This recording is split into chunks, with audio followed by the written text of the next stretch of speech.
What's up, everybody? I am headed home from work. I took my usual Sunday work site and did it today, which I'm allowed to do just anytime after 3:30 on Friday. I usually do it on Sundays because that just works out the best so that we can usually celebrate Sabbath. But since my family is away, I decided to just do it tonight and get it over with. So I'm flying out to the mainland soon, so it'll be one less thing for me to do. But tonight we're going to be talking about, on my ride home, JiuJitsu. I don't know if you saw JiuJitsu. It made me say Shaw. Anyway, I can't talk. It's been a long day. All right. I don't know if you saw my video yesterday about being super nervous before class. But for some reason, JiuJitsu is something that I've wanted to do for a while, probably over a year. And I've said I was going to go multiple times and just kind of chickened out. I just had all this apprehension about it. And I don't really know why. If it was just new environment, new whatever, I don't know what it was. But that's something that I'd like to continue to do in 2020. So I decided, you know what? Before 2020 starts, let's just get a class in so that I can be familiar with it and at least know the atmosphere and kind of what to expect, so that way in 2020 I can just jump in. So yesterday was my first class, and I'll just kind of give you a breakdown of events. Class started at 4:30, and RK, who you've seen on here with me on some of these Facebook Lives, he's also a pastor and does a lot of work with the homeless down in Waikiki. He's also a black belt instructor in JiuJitsu. So he said that I should come and check out a class at 4:30. Tuesdays and Thursdays is no-gi. And so I went and checked it out. He said that some guys were going to come early and roll a little bit before class. So I just decided to get there early and just watch and just kind of take everything in. So I'll use names because you don't know their last names. But so there was a guy named Jeremy there, and he wanted to roll with RK before class. So both these guys are black belts, so it was fun to watch them roll, and it was pretty up tempo as well. The more they progressed, the more they kind of pushed it. And then there was a guy named Ross, who's a brown belt, and he I think he came for class, but was there early as well, and so just kind of hopped in on some of the rolling. They were just doing 2-minute rounds, and so towards 4:30, Jeremy and Ross were rolling, and I think Jeremy and RK were doing it pretty up tempo, they were rolling hard, and RK said that Jeremy was a college wrestler, I think, as well. So, So anyway, he was rolling with Ross, and I don't think that he remembered to tone it back down from rolling with RK. Whoa! I just hit a whole bunch of rain. So actually, Ross ended up getting hurt. There was some kind of joint lock on his knee, and he said he felt something pop, and so that was not good. Injuries are never good. So no one else showed up for class, so it was basically a private lesson with me and RK, which was a great first lesson there. And Ross jumped in and ran a couple drills with me, but I think he realized that his knee was still hurting pretty bad, so he sat out the rest. But he kind of coached me from the mats as well, which I really appreciated. So yeah, RK probably has, I don't know, 50 pounds on me, maybe more than that. So Andy's a black belt, so it was pretty crazy. So I'll just run you through what we went through. Maybe you care, maybe you don't, and if you don't care, you can stop watching. This is just good review for me to remember what I did. So he pretty much went over the wrestling stance and just talked about balance, nose over toes, shoulders, and you don't ever want to be off balance. As soon as you put your nose over your toes, you're off balance. And he just talked about moving right to left and never getting your feet crossed up, because that's a place that you're going to be really off balance. So we just did that just for a couple seconds, and he just tried to like push me off balance and pull me off balance and stuff like that. What was super interesting is I did martial arts all growing up as a kid, probably from, I don't know, 5 to 15, maybe 10 years, something like that. And I kind of feel, I don't know, I think just martial arts before MMA came out was more of an art form versus actually practical. So I think near the time I was quitting, I remember sparring with a Baltimore City police officer who was like over 6 feet tall, and he was an adult and I was a high school student or whatever, and we were sparring, and the guy just picked me up and like threw me across the mat, even though I was hitting him as hard as I could. And I was like, I don't think any of this stuff works. But it was still a big part of my life. But I also kind of wonder if it was just an American money-making scheme. But the big takeaway I have from my time in martial arts as a child was the rolls and falls. So luckily, I've never had to get in any kind of physical altercation to see if it works. I did one time have a friend jump out at me and scare me, and I totally like put my hands up in a nice posture. So that's interesting that was a reflex. Again, that was probably 20 years ago, so who knows if that would still happen. But the rolls and the falls have been totally worth all of the money that my parents invested, so thank you, parents. I remember one time walking backward, talking to a friend, and I tripped over the curb, and instead of me just like biffing it and smacking my head on the curb, I did like a rear roll and stood right up, and was like, whoa, that's crazy that is that was still in me. I don't know if I could do that now, but that was something that happened then, and it probably saved my life. Maybe, I don't know if I probably would have gotten pretty hurt, man. If you're not expecting a fall and you're on asphalt and you're tripping over a curb and you smack your head, that could have been a pretty serious injury. So yeah, falls and rolls. I remember a buddy of mine from high school did Taekwondo, and he used to always make fun of us because we did all of this falling and rolling and stuff like that. But honestly, it's been a big thing. So it's just interesting also to see how that stuff, muscle memory, is trained in you.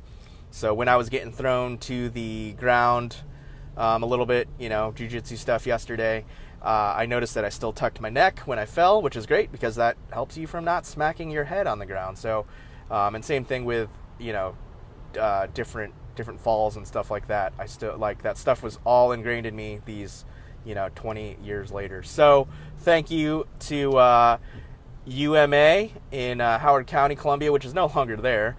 But I feel like every Howard County kid played soccer for Soccer Association Columbia and did martial arts at United Martial Arts.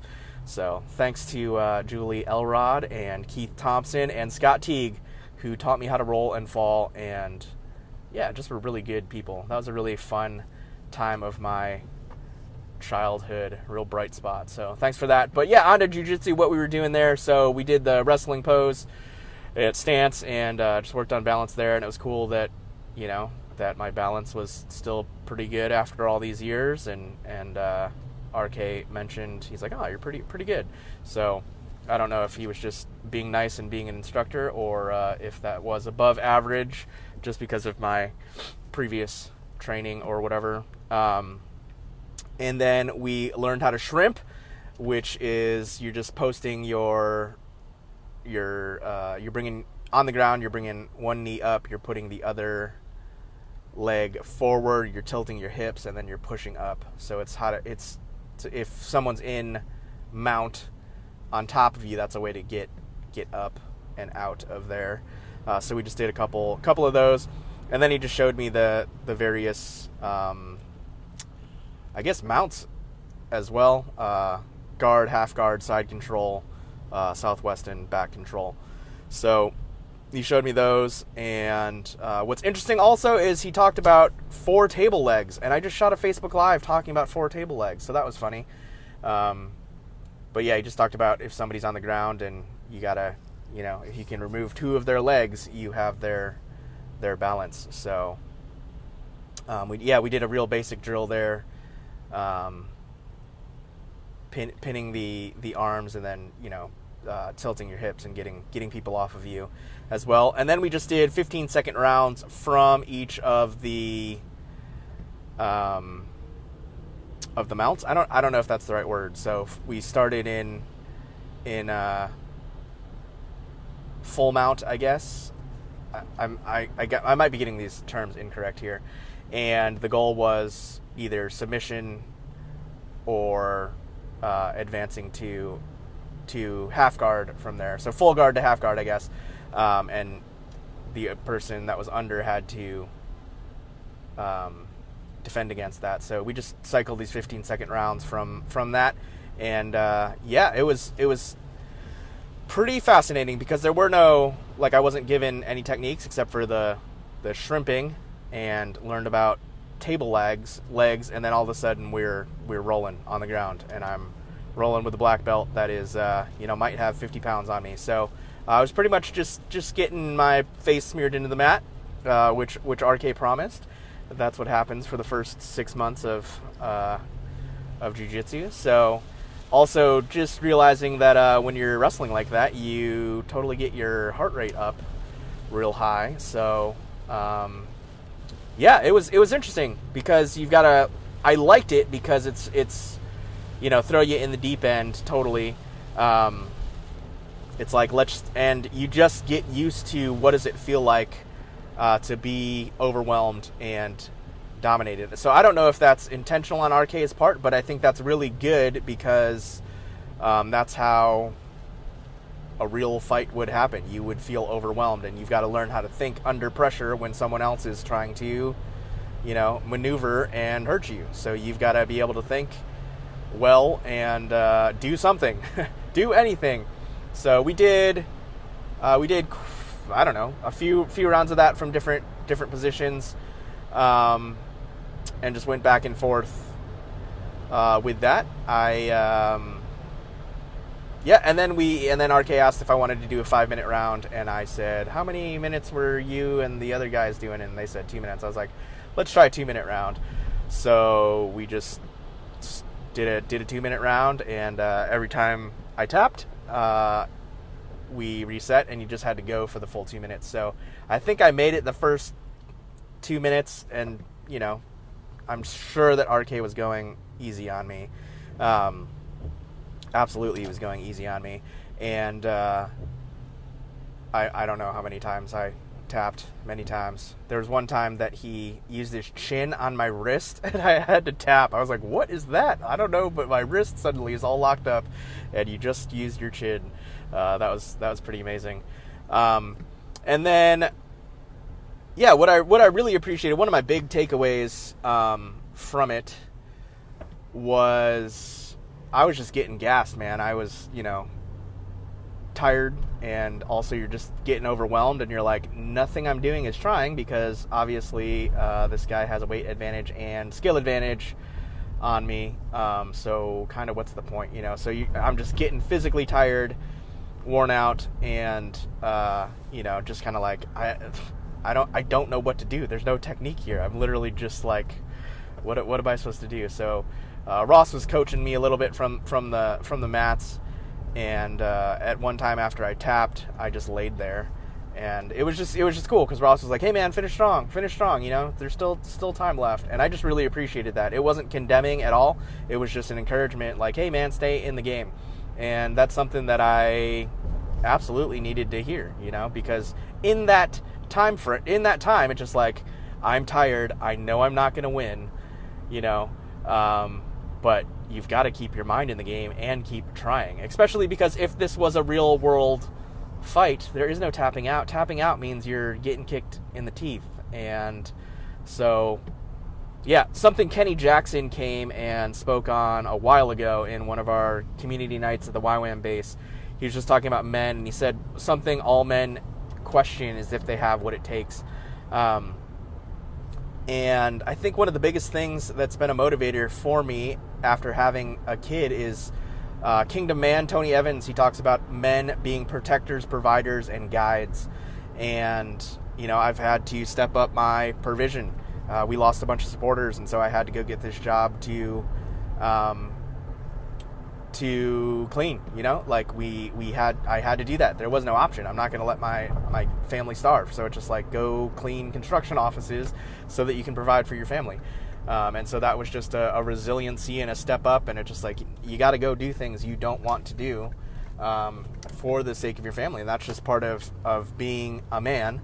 And so that's been really good. And resiliency is a Baker value. That's something that I've started doing as well with my family, is creating some Baker values. And resiliency was actually the first one that I thought of. Bakers are resilient. And I thought of that because my dad, when I was 5, lost his job as a math teacher and ended up picking up 2 jobs in the meantime, one at McDonald's and one at a toy store. And my mom went back to work and ended up working at Sears. So it's just like all hands on deck to provide for the family. That's what my family did for me for that season. And, just did what had to be done. Did my dad probably want to go work at McDonald's? Probably not. But he did it because he's a man and, did it for the family. So that's something, just that framework right there of protect, provide, guide has really struck me, especially after having a son. I wanna be that for my family, and I also want to instill that in my son as well. And so, this whole aspect of protector, do I have what it takes? I think a lot of people are just like, well, when your adrenaline kicks in, then just rely on that. But I've seen that quote that says, you don't rise to the occasion, you fall to the level of your training. And so if we were just doing 2-minute rounds, and I was just a couple in and was gassed and was feeling defeated and just wanted to lay there, and tap out or whatever. It was just a great encouragement from Ross, who was just like, hey man, finish strong. And that was good. I needed to get back up and get back in the game. I wasn't even thinking about like, oh, look at me, I'm tapping out or whatever, and just laying here. It was just like my natural response, like, man, I am tired and I'm feeling overwhelmed and don't know what to do. So I really just liked that camaraderie there. Somebody just that didn't know me, just encouraging me and like, hey man, finish strong, come on. So I love that. So good. So thank you, Ross. You're probably not watching this, but I really appreciated that encouragement. Protect, provide, guide, and JiuJitsu and resiliency. So those are my thoughts. RK is headed to Paraguay for the month of January to run a evangelism school there, and then he'll be back for February and March, and then he's moving his family to Paraguay to do long-term missions there. So I love that.